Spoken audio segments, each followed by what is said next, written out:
Hello friends, good morning. કેમ છો? મજામાં?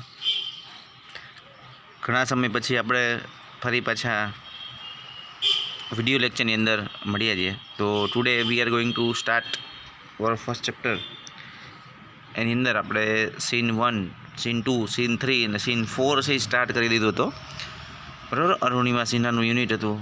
આપણે જોયું હતું કે અરુણિમા સિન્હા છે એ ટ્રેનમાં જતી હોય છે અને એની સાથે જે ઘટના બને છે અને પછી હોસ્પિટલમાં દાખલ કરવામાં આવે છે અને પછી એ એવરેસ્ટ સર કરવાનું સપનું જોવે છે.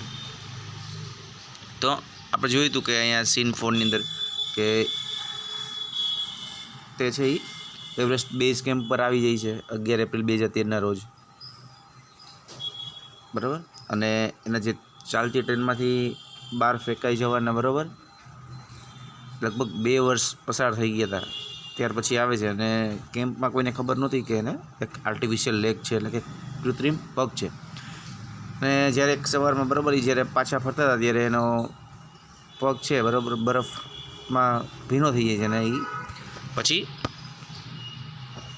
બહાર સૂકવવા મૂકે છે તડકાની અંદર. ત્યારે કેટલાક ફોરેનરો છે એને ખબર પડે છે કે ભાઈ આને તો એક જ પગ છે, એટલે ત્યારથી એની ટીઆરપી વધી જાય છે. અને final expedition સાગરમાથા head of C, જેનું લોકલ નેમ છે, સ્થાનિક નામ છે, એ શું હતું? સાગરમાથા, એટલે કે દરિયાનો દેવ. એમાં નીમા કાંચા છે એનો પર્વતીય માર્ગદર્શક હોય છે અને એક સારો મદદ કરતા નેપાળી હતો અને ક્યારેક ખીજાય તો પણ વટતો પણ ખરા. અહીંયા સુધી આપણે જોયું છે. હવે ત્યાંથી આગળ શરૂઆત કરવાની છે કે the last track to the peak, ત્યાંથી બરાબર. તો જુઓ કે the last track to the peak of Everest began. શું કહે છે કે એવરેસ્ટની અંતિમ કેડી, અંતિમ રસ્તો એ શરૂ થાય છે. The last track to the peak of Everest, એ બરાબર એવરેસ્ટ શિખરનો જે અંતિમ કેડી હતી એ શરૂ થઈ. It was very dangerous narrow path. એટલે તે કેવું હતું? ખૂબ જ અત્યંત જોખમી, બરાબર. નેરો પાથ એટલે સાંકડો હતો રસ્તો છે. કેવો હતો? અત્યંત જોખમી અને સાંકડો હતો. આઈ સ્લીપ્ડ.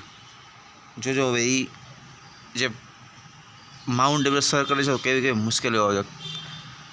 શું કહે છે? આઈ સ્લીપ્ડ એન્ડ ફેલ વન્સ, કે હું લપસી, એકવાર લપસી, પડી પણ ખરી. બરાબર. આઈ સ્લીપ્ડ એટલે લપસી એન્ડ ફેલ વન્સ, અને પડી પણ ખરી. Even my oxygen was running out, અને મારો ઓક્સિજન છે પણ ધીમે ધીમે ખતમ થઈ રહ્યો હતો. બરાબર. આપણે ઊંચાઈ ઉપર જાય તો ઓક્સિજન છે એનું લેવલ છે ઘટતું જાય છે. ઓક્સિજન મળે નહીં તો સાથે ઓક્સિજન હતો એ પણ ધીમે ધીમે ઘટતો જતો હતો. બરાબર. સાથે હોય પૂરો થઈ જતો હતો. અને I was very dangerous, I was struggling with my paining leg. ને હું જે મારો પીડા આપતો પગ હતો, પેઇનિંગ લેગ એટલે પીડા આપતો જે પગ હતો એની સાથે સ્ટ્રગલિંગ એટલે સંઘર્ષ કરી રહી હતી. My Sherpa said I must quit. મારા શેરપા જે હતો સાથે જે કોણ હતું માહિતી જે માર્ગદર્શક હતો એનું નામ નીમા કાંચા. એમ કહે છે કે મારા શેરપાએ મને કીધું કે આઈ મસ્ટ ક્વિટ, એટલે કે મારે પાછા વળી જવું જોઈએ, અહીંથી પૂરું કરી દેવું જોઈએ. બરાબર. એવો એને સતત આગ્રહ રાખ્યો. But I knew that there was no going back. પણ હું જાણતી હતી કે મારે પાછા જવાનું નથી, મારે પાછા વળવાનું નથી. બરાબર. I pushed forward though my Sherpa kept insisting that I should return. શું છે? આઈ પુશ્ડ ફોરવર્ડ એટલે જબરજસ્તી માંડ ધક્કો મારીને પોતાની જાતને આગળ લઈ જવી. પુશ્ડ ફોરવર્ડ એ હું મારી જાતને માંડ છે બરાબર જબરજસ્તી આગળ વધતી જતી હતી. નીમા કાંચાનો આગ્રહ હતો ભાઈ કે તું પાછી વળી જ જા. I must quit but I knew that there was no going back. પણ હું જાણતી હતી મારે પાછા વળવું જોઈએ નથી, મારે પાછળ વળવાનું નથી, મને ખબર હતી. છતાંય હું જબરજસ્તીથી આગળ વધતી જતી હતી. અને શું કહે છે આગળ કે માય શેરપા કેપ્ટ ઇન્સિસ્ટિંગ, એટલે મારા શેરપા જે હતો એનો આગ્રહ હતો. ઇન્સિસ્ટિંગ એટલે આગ્રહ રાખો, કે આગ્રહ રાખ્યો કે ભાઈ પાછી વળીએ, છતાંય હું આગળ જતી જ જતી હતી. શું આગ્રહ રાખ્યો તો કે ધેટ આઈ શુડ રિટર્ન, કે મારે પાછા વળી જવું જોઈએ એવો મારા શેરપાનો આગ્રહ હતો. છતાંય હું આઈ પુશ્ડ ફોરવર્ડ, મારી જાતને જબરજસ્તીથી આગળ લઈ જતી હતી. I have enough oxygen to reach the summit એટલે શિખર, બરાબર. And હોઇસ્ટ the countries flag. Host એટલે લહેરાવું, ફરકાવવું. કન્ટ્રીઝ ફ્લેગ એટલે આપણા દેશનો જે ધ્વજ છે એની વચ્ચે કન્ટ્રીઝ ફ્લેગ. શું કહે છે? આઈ હેવ ઇનફ ઓક્સિજન, કે મારી પાસે પૂરતો ઓક્સિજન છે. ક્યાં સુધી? તો કે શિખર પર પહોંચવા અને મારા દેશનો ધ્વજ લહેરાવવા. રીચ ટુ સમિટ, સમિટ એટલે શિખર, બરાબર. રીચ એટલે પહોંચવું અને સમિટ એટલે શિખર. તો શિખર સુધી પહોંચવા અને દેશનો ધ્વજ લહેરાવવા મારી પાસે પૂરતો ઓક્સિજન છે. What happens આફ્ટરવર્ડ્સ doesn't matter એનીમોર. શું કહે? ત્યારબાદ શું થશે એનાથી મને કોઈ ફેર પડતો નથી. What happens આફ્ટરવર્ડ્સ doesn't matter એનીમોર. એકવાર હું મારા દેશનો ધ્વજ લહેરાવી દઉં શિખર ઉપર, પછી એના પછી જે થવું થાય, પછી મને કંઈ ફેર પડતો નથી. અને I told Nima Kancha formally, formally એટલે દ્રઢતાથી, મક્કમતાપૂર્વક મેં નીમા કાંચાને કીધું. શું કીધું એને? બરાબર, જણાવી દીધું એને નીમા કાંચાને મક્કમતાપૂર્વક કે remember none can defeat you until you concede. શું કહે છે? કે જ્યાં સુધી તમે હાર ન સ્વીકારો, બરાબર, ત્યાં સુધી તમને કોઈ હરાવી શકતું નથી. બરાબર, કન્સીડ એટલે હાર સ્વીકારવી. તો કે જ્યાં કન્સીડ એટલે હાર સ્વીકારવી, બરાબર, કે જ્યાં સુધી તમે હાર ન સ્વીકારો ત્યાં સુધી તમને કોઈ હરાવી શકતું નથી. અને યસ, હા, occasional failures will test you but keep trying, some doors of opportunity will certainly open.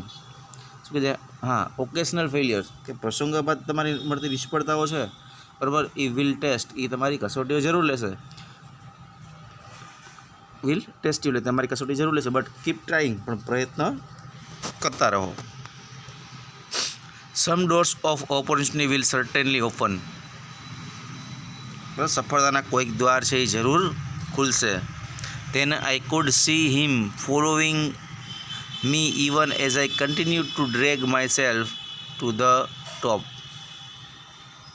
ને પછી જોયું કે મેં શિખર તરફ જોયું, એને શિખર તરફ જોયું અને મારી જાતને ખેંચવાનું ચાલુ જ રાખ્યું. જેમ કહે છે કે then I could see him following me even as I continued to drag એટલે ઢસડવું, બરાબર, ખેંચવું, પોતાની જાતને કન્ટિન્યુ શિખર સુધી પહોંચવા માટે ઢસડી જતી હતી, ચાલુ જ રાખ્યું કન્ટિન્યુ, પરાણે, બરાબર. તો drag continue till it finally happen. શું કહે? ડ્રેગ થોડીક ઢસડાઈ, વળી પાછું થોડુંક ચાલે, વોક વળી પાછું ઢસડાઈ, એવું એને ચાલુ જ રાખ્યું, બરાબર, વળી ખેંચ્યું. આવું ક્યાં સુધી? તો કે ટીલ ઇટ ફાઇનલી હેપન. ને આમ અંત સુધી છે એને ચાલુ રાખ્યું, છેવટ સુધી આવું બન્યું. The top is small 20x20 ice table. અને જે શિખર હતું ને એ કેવું હતું? તો કે 20x20 આઈસ ટેબલ એટલે નાના 20x20 આઈસ ટેબલ, બરફના ટેબલ જેવડું હતું.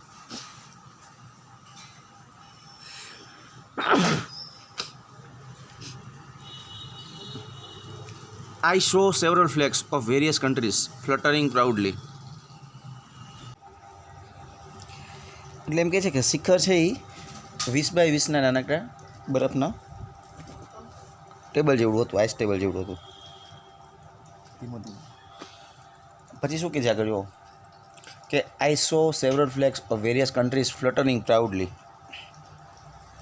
કે મેં વિવિધ દેશના કેટલાક ધ્વજ છે, બરાબર, એને ગૌરવભેર લહેરાતા જોયા. જો ફ્લટરિંગ પ્રાઉડલી, ફ્લટરિંગ એટલે લહેરાવું ને પ્રાઉડલી એટલે ગર્વભેર, કે વેરિયસ કન્ટ્રીઝ એટલે વિવિધ દેશના, મેં વિવિધ દેશના જે ધ્વજ છે એને ગર્વભેર લહેરાતા જોયા. I had lived this moment so many times in my mind that I did not have to be told that finally I had arrived. શું કહે છે?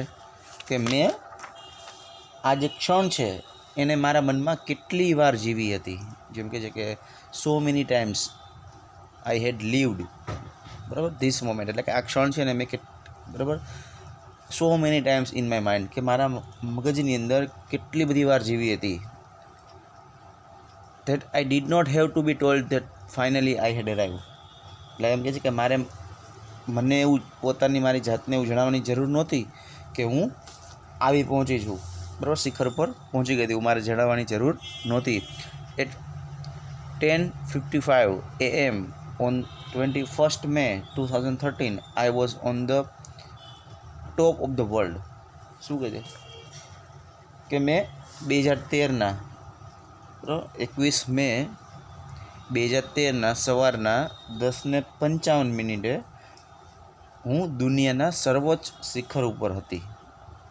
શું કહે છે એટ 10:55 AM ઓન 21 May 2013, એટલે કે 21 મે 2013ના રોજ સવારના 10:55 હું I was on the top of the world, કે હું દુનિયાના સર્વોચ્ચ શિખર પર હતી. I felt like dancing, crying and laughing at the same time. શું કહે છે મને એકસાથે નાચવાનું, રડવાનું, હસવાનું મન થયું. My mind was kaleidoscope of emotions. બરાબર.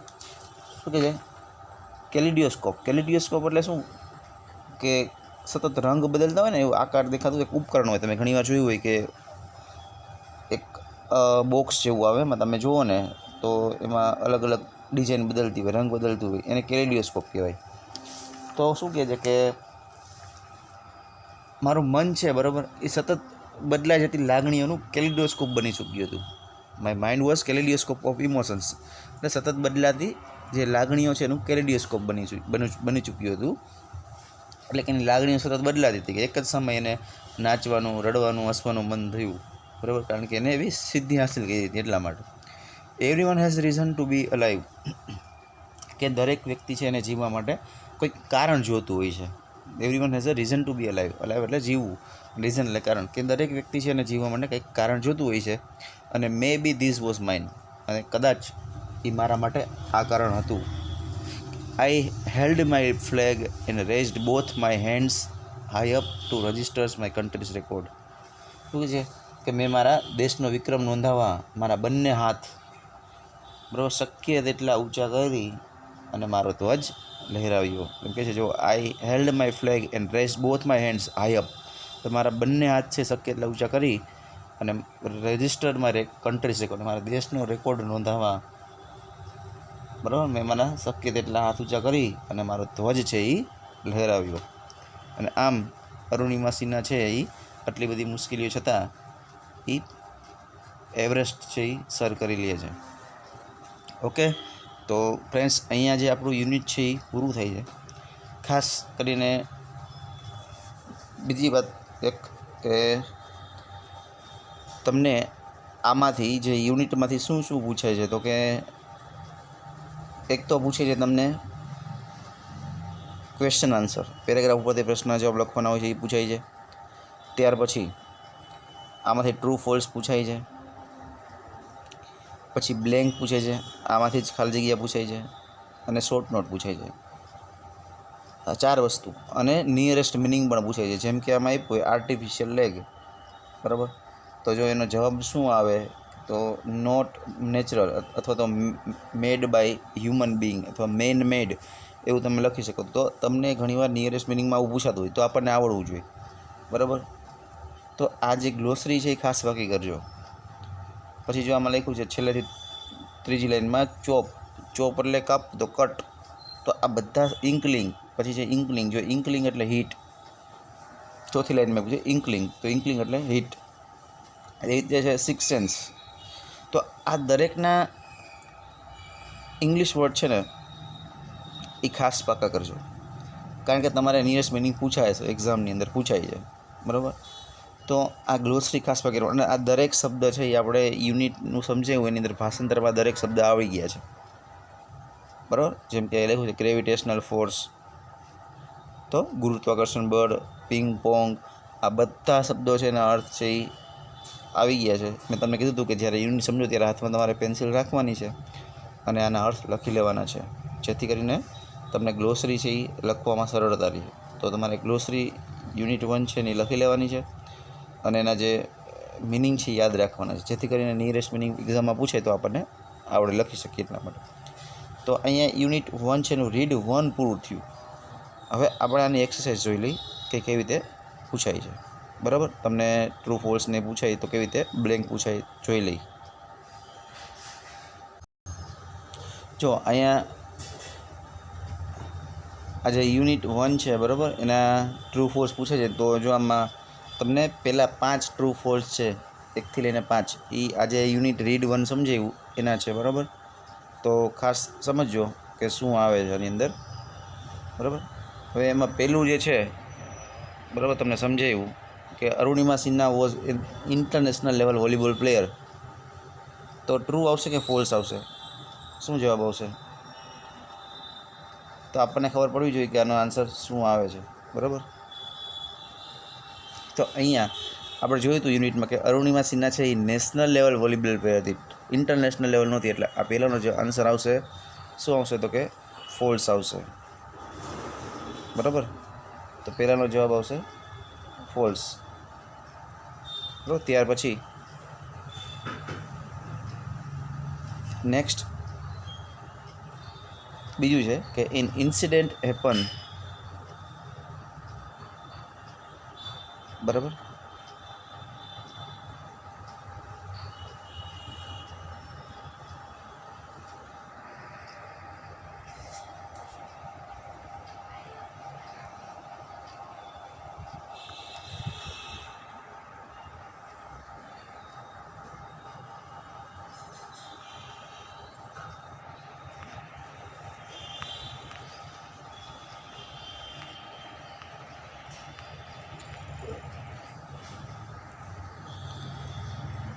એક જ મિનિટ હો.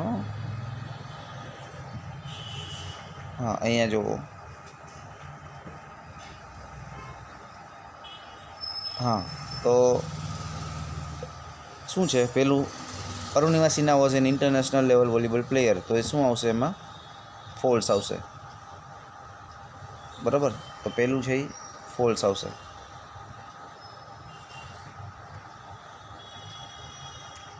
પહેલું ફોલ્સ, બરાબર. ત્યાર પછી વાત કરીએ આગળ કે in incident happen with her when Arunima was only 18 years old. કે જ્યારે એની સાથે ઘટના બની ત્યારે અરુણિમા સિન્હા છે એની ફક્ત 18 વર્ષની ઉંમર હતી. તો ટ્રુ કે ફોલ્સ? બરાબર, આપણે આ જોયું છે યુનિટની અંદર. તો એ ફોલ્સ આવશે, કારણ કે ત્યારે જે ઘટના બની ત્યારે એની ઉંમર છે 24 વર્ષની હતી, બરાબર. 18 વર્ષનું હતી. એટલે બીજું પણ છે એ ફોલ્સ આવશે. ત્રીજું, it is a story of hope, courage and inspiration, બરાબર. કે આ હોપ, આશા, કરેજ એટલે કે હિંમત, અને ઇન્સ્પિરેશન એટલે પ્રેરણા, એની જે સ્ટોરી છે તો ટ્રુ આવશે, સાચી વાત છે. તો ચોથું છે કે when the thugs try to snatch Har gold chain passenger came to help her. શું આવશે? વિચારો તો. ચાલો આન્સર આપો મને. શું આવશે? ટ્રુ કે ફોલ્સ? કે જ્યારે when the thugs try to snatch Har gold chain, કે જ્યારે ઠગ્સ લૂંટારાઓ છે એને એના સોનાનો ચેન છે એ ખેંચવાનો પ્રયત્ન કર્યો, ત્યારે પેસેન્જર્સ કેમ ટુ હેલ્પર, કે મુસાફરો છે એની મદદ માટે આવ્યા હતા, બચાવ માટે આવ્યા હતા. સાચું ખોટું? ફોલ્સ આવશે, બરાબર. કોઈ આવ્યું નહોતું. પછી આગળ વાત કરીએ. પાંચમું કે Nima Kancha was the mountain guide of Arunima Sinha. તો હમણાં જ આપણે જોયું કે નીમા કાંચા છે એનો પર્વતીય માર્ગદર્શક હતો. તો એ ટ્રુ આવશે, બરાબર. તો આ રીતે તમારે યુનિટ 1માંથી જે ટ્રુ ફોલ્સ પૂછાય છે એ તમારે લખી લેવાના છે. 5 જો પહેલાં 5 છે એ લખી લેવાના છે. બાકીના જે આગળ આવશે જેમ જેમ યુનિટ ચાલશે એમ ત્યાંથી આપણે સમજાવતો જઈશ. એ પ્રમાણે તમારે લખવાનું. તો આનો સ્ક્રીનશોટ લઈ લેજો. અને જે સૂચના છે સેક્શન એમાં પૂછે છે ક્વેશ્ચન નંબર 1, 2, 3 3 માર્ક, આ બધું તમારે લખી લેવાનું છે સૂચના સહિત, બરાબર. અને 5 પહેલાં ટ્રુ ફોલ્સ છે લખી નાખો. પહેલાં 2 ફોલ્સ, પછી ત્રીજું છે એ ટ્રુ, ચોથું ફોલ્સ અને પાંચમું ટ્રુ. આ રીતે આન્સર આવશે, બરાબર. તો જે કાંઈ પણ વસ્તુ પૂછાય છે ક્વેશ્ચન આન્સર, ટ્રુ ફોલ્સ, આ બધું લખવાનું છે, બરાબર. આગળ જોઈએ હવે ક્વેશ્ચન આન્સર બધું પૂછાય છે તો જોતા જઈએ આપણે શું પૂછાય છે. જો આ તમને કીધું હતું કે નિયરેસ્ટ મિનિંગ, તો નિયરેસ્ટ મિનિંગ પણ ખાસ લખી લેજો. જુઓ કે આર્ટિફિશિયલ, તો આર્ટિફિશિયલમાં 4 ઓપ્શન છે. તો આર્ટિફિશિયલ એટલે શું થાય? તો 4 ઓપ્શનમાં શું જવાબ આવે? તો કે મેન મેડ. શું આવશે? મેન મેડ આવે. પછી ચોપ, ચોપ એટલે હમણાં જ જોયું આપણે, શું થાય? તો કે કટ, બરાબર. ઇન્કલિંગ, ઇન્કલિંગ એટલે શું થાય? તો કે હીટ, બરાબર. ફીબલ, ફીબલ એટલે તો કે વીક. એ રીતના જેટલા શબ્દો આવતા હોય પહેલાં યુનિટમાં એ તમારે આમાંથી લખી લેવાના છે નિયરેસ્ટ મિનિંગ, બરાબર. તો આર્ટિફિશિયલ તો મેન મેડ, ચોપ તો કટ, ઇન્કલિંગ તો હિટ, ફીબલ તો વીક, આ રીતે. ઓકે, ચાલો આગળ જોઈએ. ત્યાર પછી આ નિયરેસ્ટ મિનિંગની વાત કરી તો એ પણ તમારે લખવાના છે. યુનિટ 1માં જેટલું પૂછે છે એટલું લખવાનું. એટલે શું એક્ઝામ ઉપર તમારે એમાંથી જ વાંચવાનું રહે, બીજું કંઈ કરવાની જરૂર નથી. બરાબર. જો આ પેરેગ્રાફ ઉપરથી પ્રશ્નના આન્સર લખવાના તમારે પૂછાય છે. એ યુનિટ 1 પેરેગ્રાફ આપ્યો છે, નીચે પ્રશ્ન છે કે why had Arunima to fight with some thugs in the train. તો આપણને ખબર છે કે some thugs try to snatch her golden chain. So Arunima fight with thugs, આ રીતે આન્સર લખવાનો છે. જો આમાં ધ્યાન રાખવાનું કે આમાં પેરેગ્રાફમાં માનો કે બીજી લાઈનમાં આન્સર આવતો હોય તો બેઠી લાઈન લખવાની નથી, સમજી વિચારીને આન્સર લખવાના છે. તો આ રીતે પૂછાય છે. ત્યાર પછી આપણે વાત કરીએ આગળ.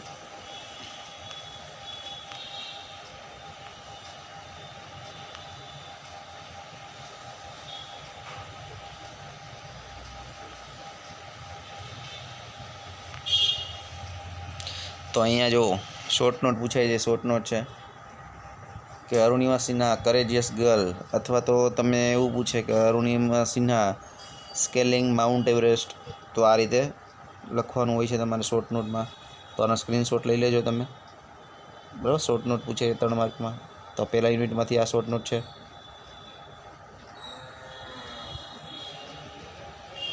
ત્યાર પછી આગળ વાત કરીએ. બીજું પૂછે છે બ્લેન્કની વાત કરીએ આપણે કે ખાલી જગ્યા પૂછે છે. તો જો આ રીતે બ્લેન્ક પૂછે છે તો આનો પણ સ્ક્રીનશોટ લઈ લેજો. જો આમાં આ પહેલી એક્ઝામ્પલ છે એ નહીં, ત્યાર પછીના બીજા 2 એક્ઝામ્પલ છે એ ફર્સ્ટ યુનિટના છે.